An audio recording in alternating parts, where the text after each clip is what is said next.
A motorcycle accident claim can sometimes be settled in just a few months, but complicating factors can delay a resolution for up to a year or more.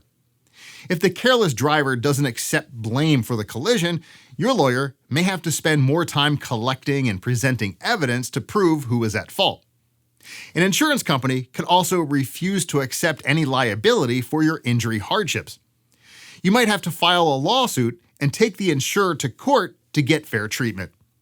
Waiting on a court date can take a long time, and most lawsuits take more than a year to settle. It's understandable to want your insurance money as fast as possible, but keep in mind that a quick settlement is not always in your best interest. Insurers may hope you'll sign off on a hasty settlement offer before you get a chance to speak to a lawyer and find out you could demand much more. You can find out what your injury is worth by speaking with a motorcycle accident lawyer at Mason Law in a free, confidential case consultation. Give us a call today.